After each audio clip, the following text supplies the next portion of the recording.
आज के इस वीडियो में हम डिसेंडिंग आर्डर देखने वाले हैं, जो कि सवाल आपके सामने है। अरेंज द फॉलोइंग सब्ट्रैक्ट 12 अपान 15 कामा 7 अपान जो है 30 है, एंड में 5 अपान जो है 12 है इन डिसेंडिंग आर्डर। यानी कि इसको हमें अवरोही क्रम में लिखना है, मतलब इस नंबर को हमें अवरोही क्रम में बदलना है। तो देखिए, अवरोही क्रम और आरोही क्रम दोनों का रूल सेम ही होता है, बस थोड़ा बहुत का चेंज होता है।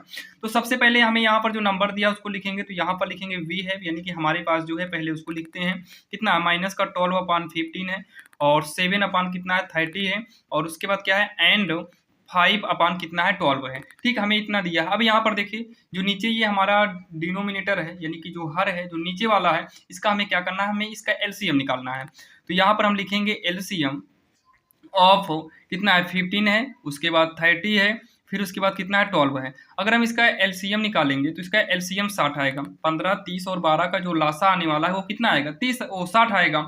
अब उसके बाद इतना कहने के बाद देखिए कितनी फ्रैक्शन है हमारे पास, 3 फ्रैक्शन है।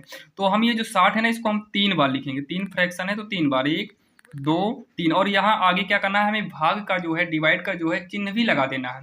तो पहला कितना था 15, दूसरा नंबर 30, और तीसरा नंबर कितना है 12 है। तो 15 4 जा होगा 60 होता है, 32 जा 60 होता है, मतलब भाग देंगे तो 2 आएगा, और 12 5 जा, यानी कि भाग देंगे तो कितना आ जाएगा, 5 आ जाएगा। ठीक, इतना हो गया।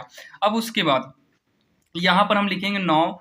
अब यहाँ पर क्या करना है, जो हमें फ्रैक्शन दिया है इस फ्रैक्शन को लिखेंगे। तो माइनस का 12 अपान 15 है, मल्टीप्लाई, अगला क्या है 7 अपान 30 मल्टीप्लाई, फिर कितना है 5 अपान 12 मल्टीप्लाई। ठीक, इतना हो गया। अब उसके बाद यहाँ पर देखिए, जो पहला डिवाइड किए थे 4 है, तो यहाँ 4 अपान 4 कर देंगे। सेकेंड नंबर पे जो डिवाइड किए थे 2 है, तो यहाँ 2 अपान 2 कर देंगे। थर्ड नंबर पर जो डिवाइड किए थे भाई, थर्ड वाले में लिख देंगे 5 अपान 5 लिख देंगे, इक्वल इक्वल इक्वल। तो मल्टीप्लाई करिए, माइनस 12 4 जा 48 अपान 15 4 जा 60 हो गया। 7 2 जा कितना होगा 14 हो जाएगा, 32 जा कितना होगा 60, 5 5 जा कितना होगा 25, और 12 5 जा 60 हो गया। इतना हम कर दिए मल्टीप्लाई करने के बाद। अब यहाँ पर चेक कर लीजिए भाई, कौन छोटा कौन बड़ा है। तो यहाँ पर हम लिखेंगे सो डिसेंडिंग ऑर्डर लिखते हैं, सो डिसेंडिंग ऑर्डर। ध्यान से देखिएगा, नीचे का 60 60 60 तीनों में है, यानी कि इक्वल है, इसको छोड़िए। ऊपर का हमें देखना है कौन छोटा बड़ा है। तो सबसे पहले डिसेंडिंग ऑर्डर का मतलब क्या होता है, डिसेंडिंग ऑर्डर का मतलब होता है कि अवरोही क्रम। अवरोही क्रम का मतलब है कि हम सबसे पहले वो नंबर लिखेंगे जो सबसे बड़ा होगा। क्या लिखेंगे हम, सबसे बड़ा नंबर हम सबसे पहले लिखेंगे। तो इसमें आप सबसे पहले ये चेक करो सबसे बड़ा नंबर कौन है। देखिए, माइनस की संख्या जो है हमेशा जो है छोटी ही मानी जाएगी, तो माइनस वाली संख्या को हम यहाँ पर छोड़ते हैं। उसके बाद यहाँ 40 है और यहाँ 25 है, तो जो 25 है ये सबसे बड़ा नंबर है, तो यहाँ पर हम 25 वाला लिखेंगे। 25 पान कितना है 60 है। अब यहाँ देखिए सबसे बड़ा नंबर है, तो चिन्ह हमारा इस तरीके से लगेगा।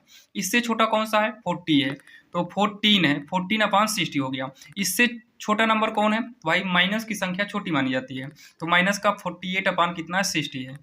तो 25 वाला यहाँ पर देखिए ये नंबर कौन सा है 5 अपान 12 है, इसके सामने 5 अपान 12 है। यहाँ 14 के सामने कितना है 7 अपान 30 है, 7 अपान 30 हो गया। इससे छोटा कौन है माइनस 48 वाला, यानी कि माइनस 12 अपान 15। तो ये इसका जो है डिसेंडिंग ऑर्डर हो गया, यही इसका आंसर हो जाएगा, जो कि काफ़ी आसान है और आप सभी के भाई समझ में आया होगा। यहाँ पर नंबर को इसमें देखकर हम आगे वाला लिखे हैं, ठीक, जो कि काफ़ी आसान था और आप सभी के समझ में आया होगा।